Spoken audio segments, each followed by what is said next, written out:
its 11 service areas, 3 major water, 48 mini macro waterworks, transmission mains, distribution mains, total connection size, which is between 50 mm to 19 mm.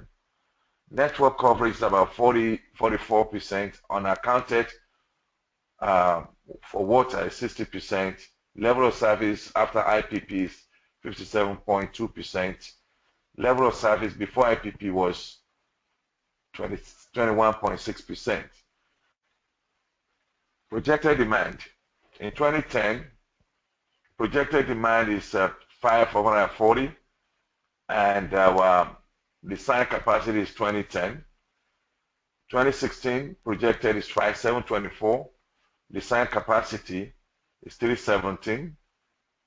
665 is the projected in 2018, and design capacity has to be 577, while in 2020, 733 and 745.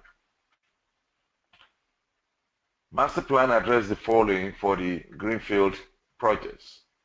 Growing plant capacity from 210 to 745 MGD by 2020.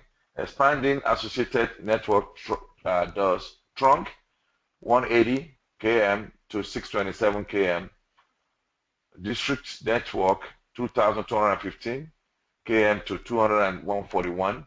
House connections 178,900 to 1.3 million. Lagos Water Supply Master Plan addressed the following for the brownfield projects: sustaining current operation assets with sustainable growth and management plan. Total estimated investment cost US dollars 1 billion under a JP PPP platform. Projects to meet demand gap at 2020. Potential projects, we have Adiyan 2, 70 million gallon per day, Odomola 1, 100 MGD, Isashi expansion 80 MGD, Otaikosi Waterworks 4 MGD, Odomola 2, 110, Adiyan 2, 70, Yewa 1, 50, Ibeche 50 MGD, Yewa 2, 50, and upgrading Isashi 23 MGD, total 535 MGD. Legal and institutional framework supporting PPP. Lagos Water Sector Law is 2004. Lagos State Office of PPP Establishment in 2008. Lagos State PPP Law 2011. Lagos State Public Procurement Law 2011. Lagos Water Regulatory Commission was established in 2012. Vectors that drive the investments. We have water resources, population, and willingness to pay. Population drives demand. It drives present population is 21 million and 29 million projected 29 million in by 2020. Lagos has a large socio-economic group with high disposable income. Informal sector sales at 500% of Lagos Water Corporation rates, which is 0.33 cubic meters. Willingness to pay high if product is regular and good quality. Freshwater resources is Ogun, Osun, Yewa, Owo River, Aye River, Oworu/Soludo. And brackish water resources, Lagos, Badagry, Lekki, Ologe. Funding interventions. Lagos Water Corporation is currently accessing funding from the World Bank and the agency Française de Development, or the French Development Agency. Objectives of the project include to improve water supply from treatment plant, increase access through water networks, achieve financial viability of Lagos State. Challenges. Wide demand. Demand as at December 2014 was 660. Installed capacity was 210. Demand gap is 450 million gallon per day.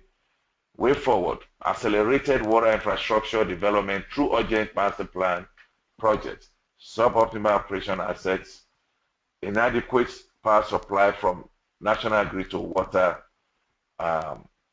works. The way forward for that is procurement of alternative power solutions, and for number 2 is rehabilitation of existing assets. Challenges: capital intensiveness of the water sector. Way forward is public-private partnership, PPP. Inadequate manpower, need for equipment, low tariff, upward tariff adjustment is the way forward. Flat billing system, the way forward is metering through PPP. Lack of premises setbacks for utilities, enforcement of infrastructure right of way. Perception of water as a social services, public enlightenment. In conclusion, water supply infrastructure requires a huge capital. As an integral part of its vision and policy thrust, Lagos State Government has embraced the public-private partnership model as a strategy for accelerated delivery of its public infrastructure. Having realized that the estimated demand for investment in public service shows government and donor resources fall short of required investment.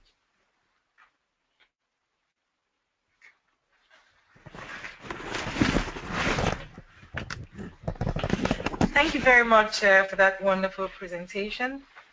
Without wasting too much time, we're going to introduce the next speaker, who is Mogoya, the principal consultant and engineer for the African Development Bank. Tom, please. Thank you very much for listening. My presentation, I'm the principal water and sanitation engineer for the African Development Bank in the Nigeria country office. At my presentation, I will quickly outline the water challenges in Africa, then the bank's current water and sanitation portfolio, where we are, the business opportunities in generally in African Development Bank finance projects, then an overview of the African Water Facility and business opportunities in the African Water Facility projects.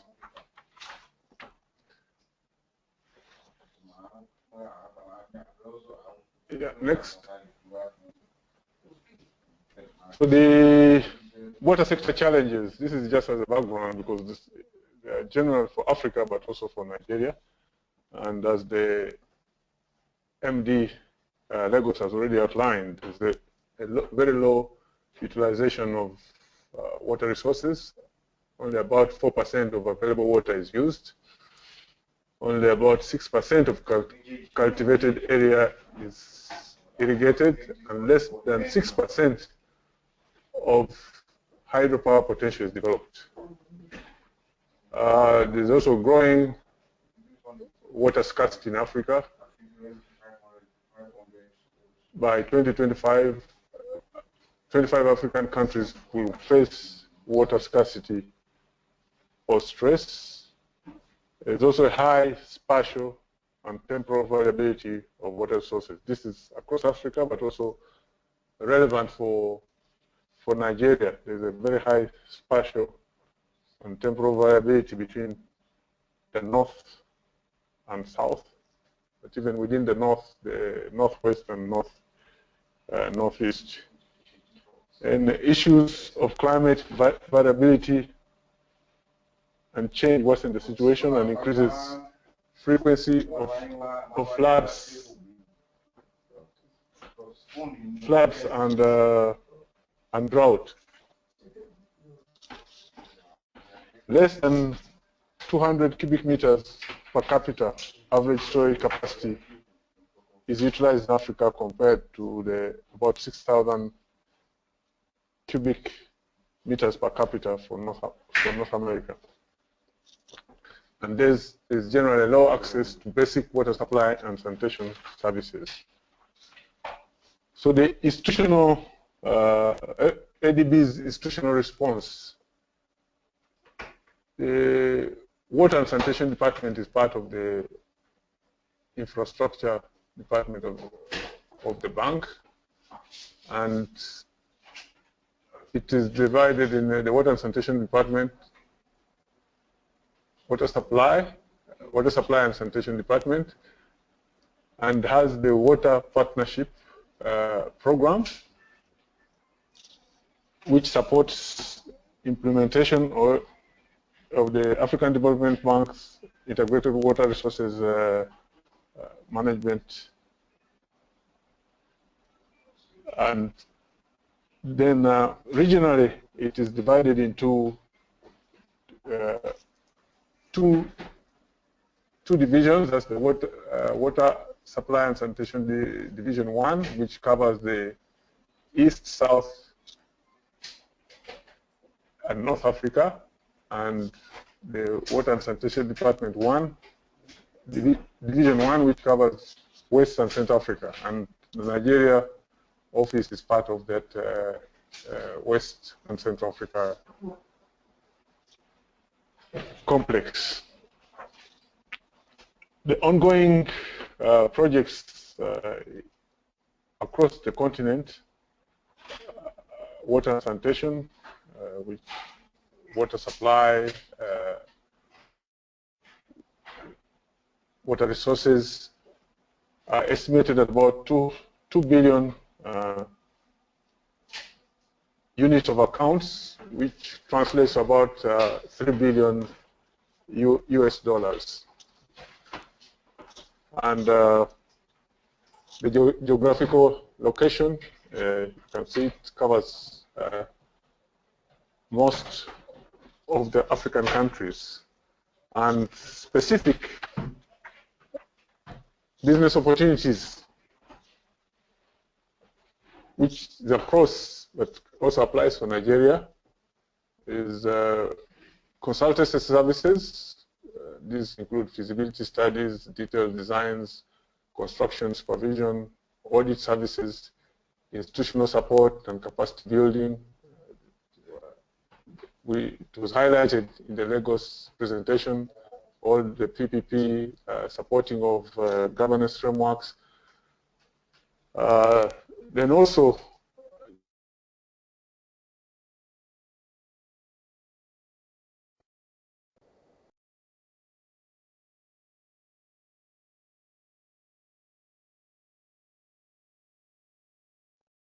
so the business opportunities in the Water Supply and Sanitation Department, it is two, they are divided in two: directly through the loans to the countries, and also there are some opportunities which can be accessed directly through the bank.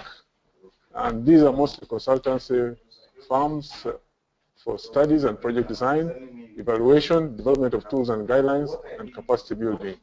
Then also individual consultants who are employed directly by the bank for support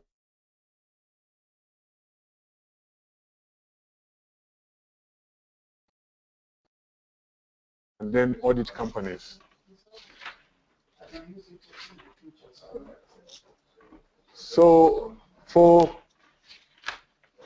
the ongoing portfolio and for Nigeria in specific, is the Rural Water and Sanitation Sub-Programs in Yobe and Osun states, which is about $80 million. This is a project which is due to end in 2016. There's the Urban Water and Sanitation Project in Oyo and Taraba states. This is ongoing. Also, the finance is about $80 million loan, and this is implementation is ongoing. A lot of cost, but there are opportunities for consultancy services to support the PPP development, capacity building of the water utilities in Ibadan City and Jalingo City. Likewise, the Zaria Water Supply and Sanitation Project, also the major construction activities have already been awarded, but there are business opportunities for capacity building support to the water utility. And this is, the project loan is $100 million. This soon, this is an urban water reform and Port Harcourt water supply and sanitation project, which has been approved and is co-financed with the World Bank. The ADB loan to this project is $205 million. And here the opportunities are available for consultancy services, for development of PPPs, and construction supervision and construction services. So for this one, most of the tenders will go out in 2016. The only tender which is now under almost being awarded is for project management consultancy services. So this is available for any UK firms which would like to participate. To be able to view these opportunities, you can visit the bank's website. Then I will also quickly present, well, just before I present the African water facilities, there are also two big projects under development, a multi-sector project for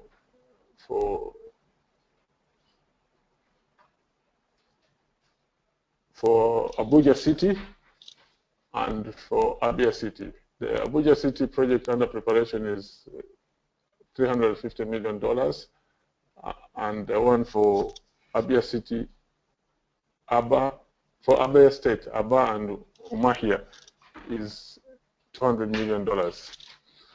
On the African Water Facility, this is a financing instrument of the bank, which leverages, is mainly for developing investment projects, and this was established in 2004 and is hosted by the African Development Bank. Let me move the next slide. Next slide. So the areas of intervention of the African Water Facility is water for food and energy security, water supply and sanitation, national water resources management, transboundary water resources, and water resources information management. Also, the coverage, like the African Development loans, this is grants to countries,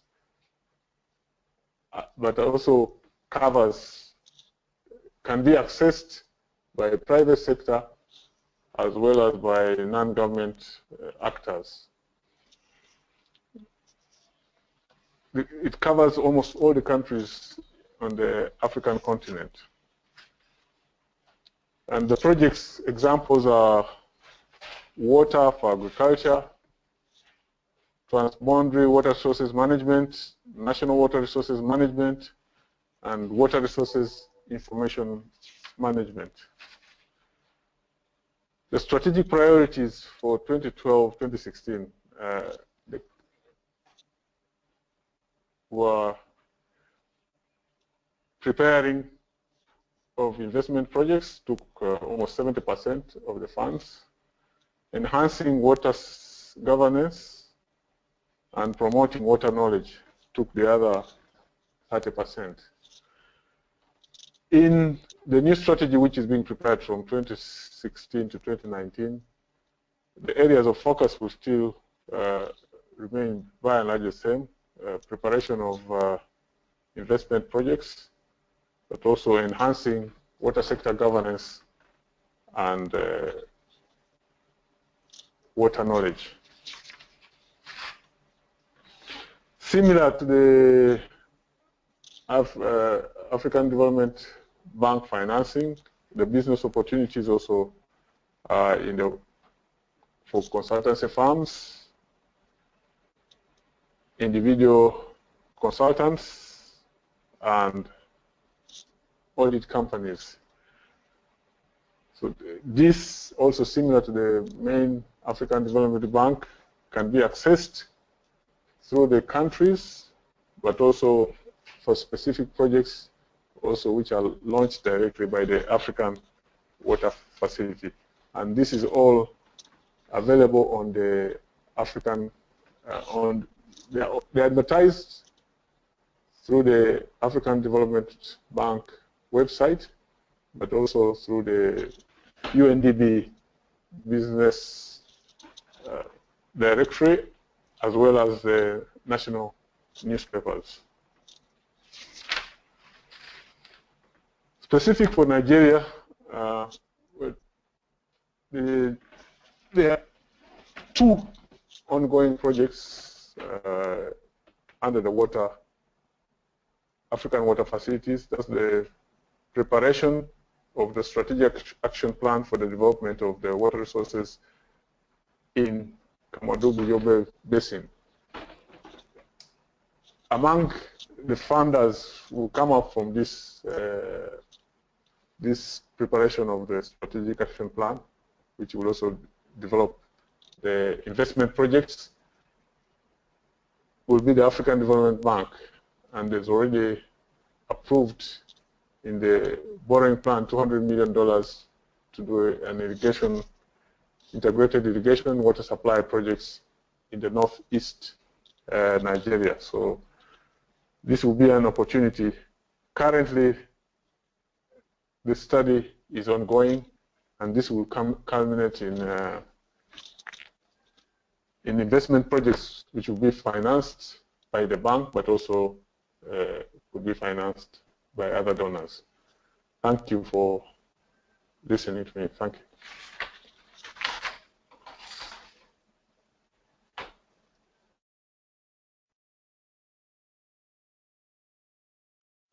Thank you, Tom, for that beautiful presentation. We'll go to the next speaker now, who's going to also give us a lot of information around the opportunities in Nigeria. I'd like to introduce Engineer Benson Ejisigiri, who's the Director for the Federal Ministry of Water Resources, and he'll be speaking on investment opportunities in the water sector of Nigeria. Engineer Benson, please. Okay, thank you, Patricia. Yeah. My name is Engineer Benson Ejisigiri, as we mentioned, Director of Water Sector Reform and PPP in the Federal Ministry of Water Resources, Nigeria. I will be talking about the investment opportunities in the water sector of Nigeria. I will start with the our strengths in the water sector. Next slide. We'll be talking about the abundant water resources that we have in Nigeria. It's been estimated that we have about 440 billion cubic meters of water, which consists of 340 billion cubic meters of surface water and 100 billion cubic meters of underground water. So water resources is not in a challenge in Nigeria, although the distribution across the length and breadth of Nigeria could be may not be the same. It's not even, but then fairly across the country, there are water resources for all users.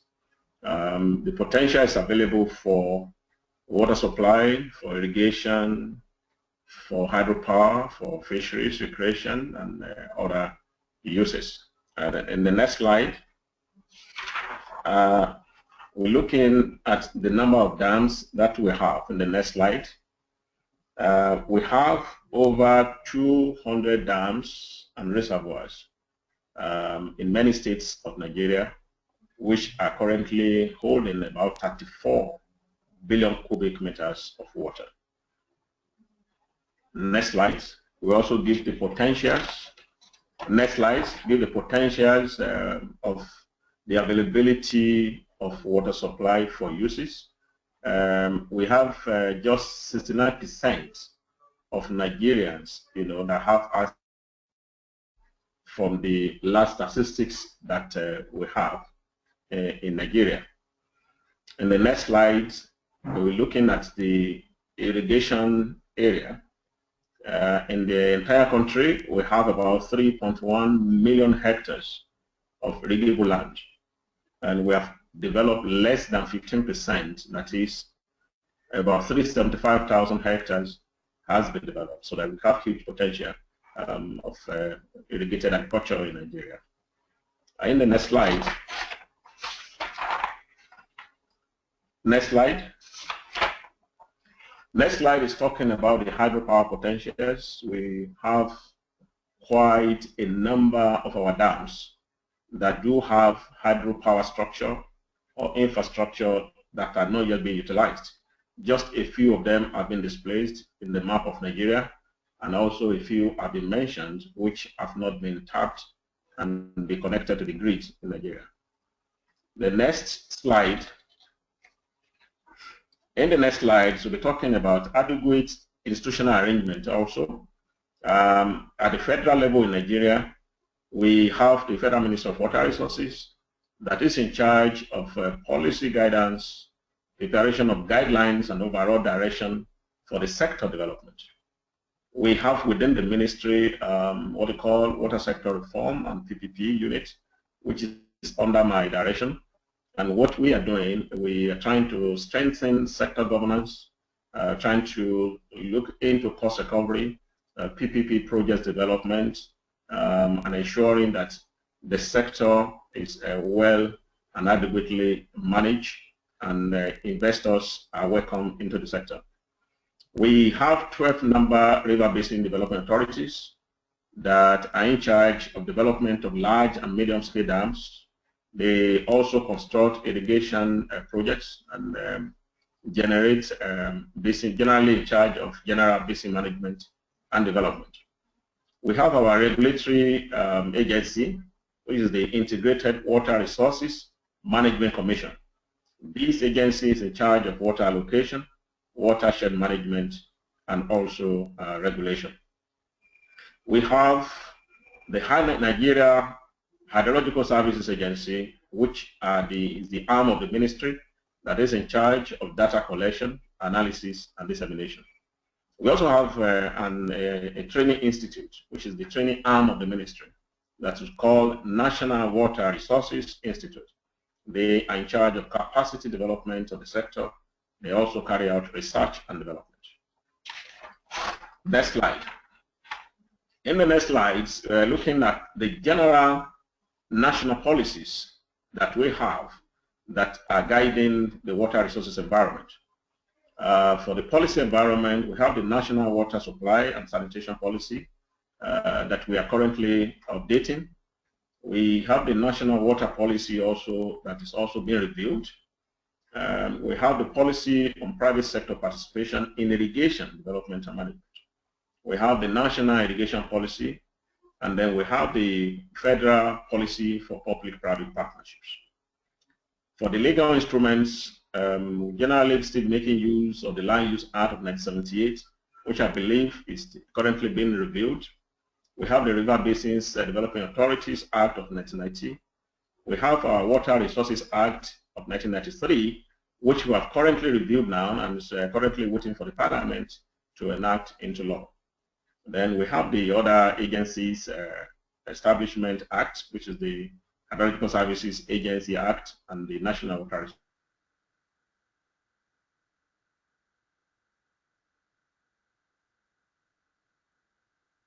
About the investment opportunities that are in Nigeria.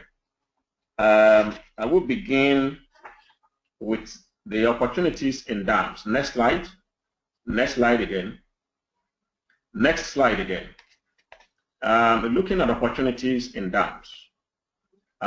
We have two major dams that we are currently looking for investors for. We have a dam that we call Dawson House Multipurpose Dam, which is supposed to be downstream the Lagdo Dam in Cameroon. This dam will hold good potentials for irrigation, hydropower, water supply, aquaculture, and horticulture. And the dam's capacity survey that carried out is about 16 billion cubic meters. And then we have enough land for 150,000 hectares irrigation, and it's expected to generate about 150 megawatts. We also have another dam which is very, very prime to us, that is called Gurara Multipurpose Dam, Phase 2. The Phase 1 dam has been constructed and is currently being put into operation. In the Phase 2, we are looking at construction of about 400 million cubic meters reservoir capacity. And then we have the land for about 8,520 hectares for irrigation. And then the dam will be capable to generate about 360 megawatts. In the next slides, we'll be looking at other brownfield projects. These are projects that have been constructed. Move on, carry on, move on. Next slide. Next slide. In this one, we're talking about some irrigation opportunities. We have over 20 projects with existing irrigation infrastructure, 40 projects. We are carrying out feasibility studies, which we have completed in 2013 for other new irrigation facilities in Nigeria. We were supposed to have requests for expression of interest for concessionaires for some of these projects in December 2013, but unfortunately we have not been able to do so. Next slide. Next slide.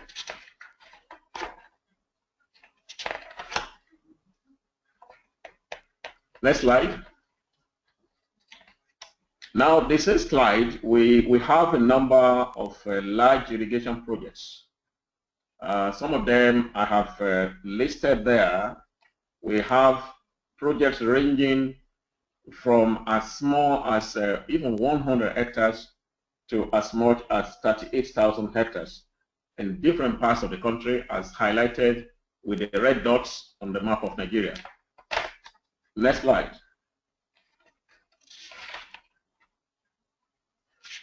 Next slide. And the water supply side, I have mentioned before, if you go to the next slide, we have over 40,000 public water supply infrastructure in Nigeria. 13% of these are based on surface water, that is dams, rivers, and streams. The remaining, about 89%, is based on groundwater, with 36% using motorized pumps and 51% on hand pumps. The total combined installed capacity of all these schemes is well over 5.1 million cubic meters, of which only 38%, which is incapable to meet just 38% of the current demand of the population. So there's a large infrastructure gap for water supply. That is why, as mentioned before, the current national access from both private sources and public sources is just 69%. If we were to look at only public sources alone, it is less than 40%. Next slide. In the next slide, we're just trying to say we are looking for collaborators, actually, that can assist us in the improvement of water supply to our teeming population through design, finance, build, operate, and transfer of water supply infrastructures in the urban towns. But in the small towns and villages, we are looking for how we can co-finance, some of this infrastructure with private sector, but the private sector will be in charge of operation and management of such infrastructure. Next slide. Next slide. This slide just showcases one of our medium hydropower infrastructure under the Gurara Phase 1. This infrastructure has recently been completed it can generate about 30 megawatts, and will very soon be putting it into the PPP market for concessioning. Next slide. And this slide also showcase some of the small hydropower plants that are already constructed but not being put into operation. It is in our interest to collaborate with some private individuals or firms who are interested in investment in the sector to put some of these plants, complete them where they're not completed, or where they've been completed, to put them into operation. They range from about 0.3 megawatts to as much as 30 megawatts across the country. Next slide. Next slide. And this slide talk about also availability of some greenfield small hydropower projects. As listed there, we have more than 17 locations where we have completed the dams or are about to complete the dams that we can actually, put a small or medium hydropower infrastructure to generate hydropower to support the power deficiency that we have in this country. Next slide. The next slide is just a summary of all that I have been saying, and to say that we have a number of opportunities, and then given the final form of engagement that we want to go into under the public-private partnership arrangement. And the next slide. Next slide, we've given you a kind of incentives that we have for investors in the water sector. There are tax incentives that are already there. We can facilitate land acquisition for you who be interested in irrigation or hydropower or even water supply to improve the current access to all those facilities in Nigeria. There could be equity participation, just like I've mentioned, for small towns and villages water supply. We could collaborate in such a way that we share the cost and ensure that the private partner is in charge of operation and maintenance and able to generate enough resources that will recoup the funds that will have been contributed.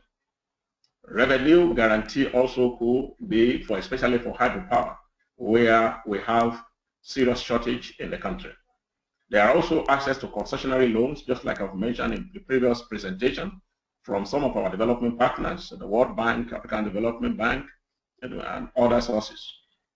Also, government subsidies can come in terms of viability gap funding. There could also be cash injections, our yearly contribution for maintenance for a period of time. We can also ensure partial risk guarantee is secured.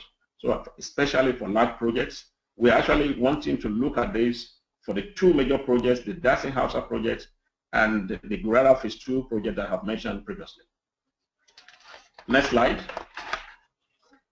In the next slide, just to conclude, that water is life. So investment in water infrastructure is investment in life. Every dollar investments in the water sector is known to have quadruple returns on every investment worldwide. So the potential is much more in Nigeria due to the huge population yet to be served and some other factors. Private sectors, we're calling on them to see our current opportunities in the water sector and partner with us to engage in water infrastructure development, operation, and maintenance. Thank you very much for your attention. You can contact us by writing to us through the address as it displays on the screen. I can also be called directly, that my phone number is there, or you can send us email through the email address that you have on the screen. Thank you very much.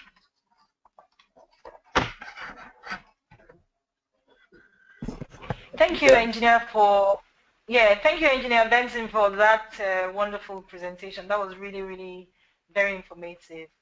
At this point, we're going to take a few questions, and then hello. Yes.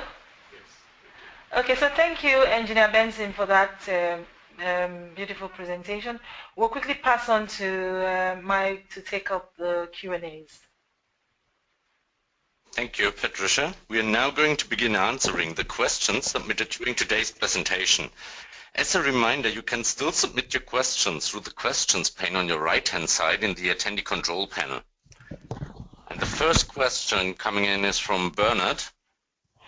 And the question is, how will investors in PPP in Lagos get returns on their investment in water infrastructure? What do you anticipate these returns will be?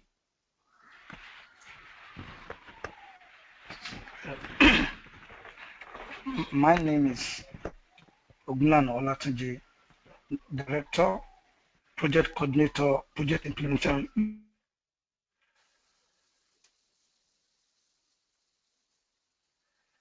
PPP in Lagos get returns on their investment in water infrastructure. Well, we have developed our master plan, which is predicated on PPP project development. The 80% of the project outlines under our master plan is to be realized under 80% has to be realized under the PPP platform, while the 20% by public funding.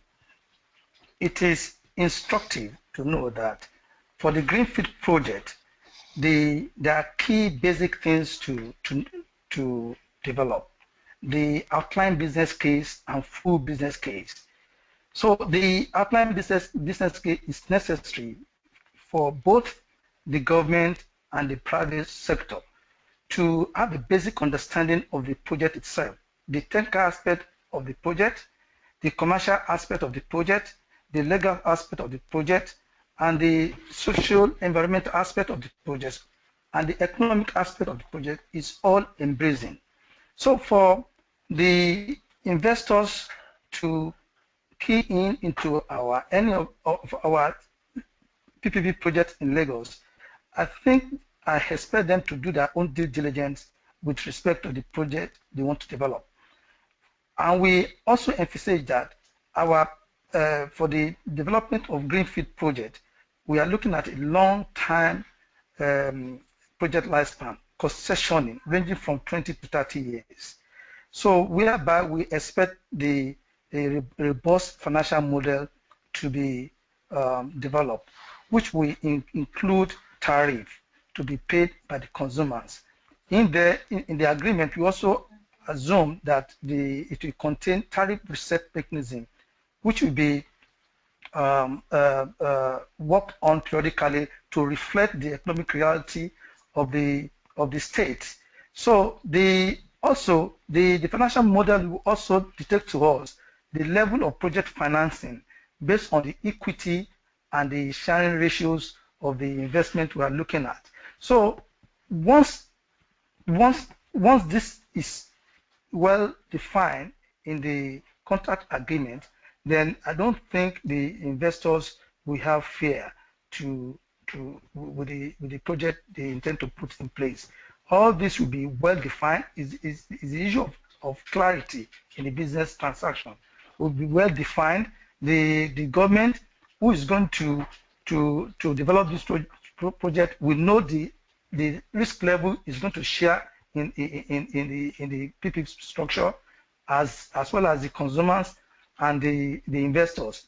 Because for any PPP projects to develop a desirable project, it must be well defined in terms of three levels of affordability. Is the investor have the financial capability to develop that project? That is one. The government has a capability to manage the contingents of the project after the project might have been put in place, and whether the market can pay for itself. All these things, three levels of affordability is what will determine the returns on the investments of the project you are looking at. So the second question also dovetails into the one. What do you anticipate this return will be? It will depend on the equity level and the debt and the the years of equity returns you are putting in the transaction, be it concession agreement or water purchase agreement. These are the things we are looking at. And since that is all understood in the agreement for the PPP of any PPP project we are looking at, then and the risk matrix aspect of the project is well defined. Then I don't see any problem in investors having good return. And again, government also gives support in terms of managing contingent liability of the project.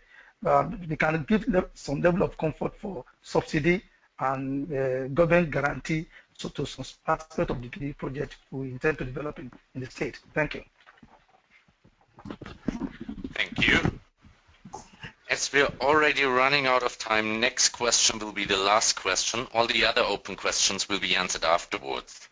And next question is as well from Bernard. Is there already connection to the national grid available for the new hydropower dams, or would this have to be built as well as the dam?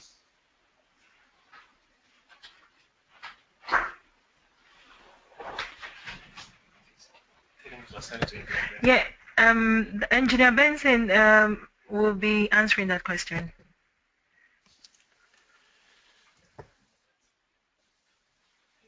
Hello, can you give me the question again as I just stepped out?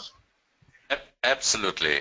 The question is there already connection to the national grid available for the new hydropower dams, or would this have to be built as well as the dam?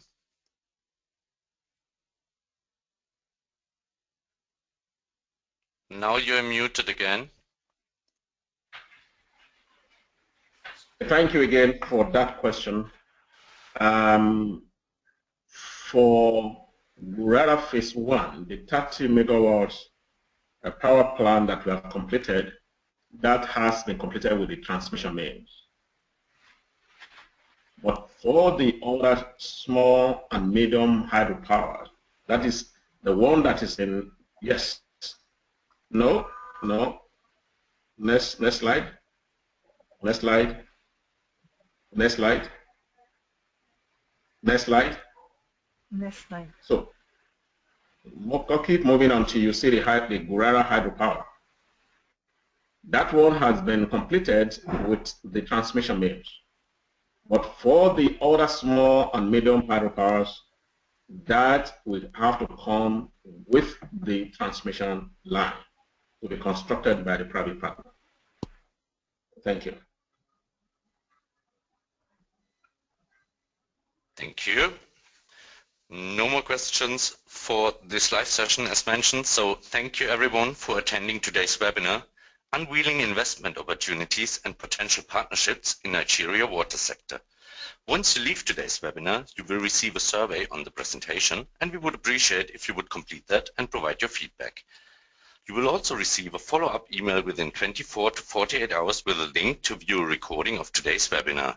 And we will as well send out the slideshow to all the attendees of the session today. On behalf of UKTI and our presenters, thank you for joining us today and have a great rest of your day. Thank you. Thank you.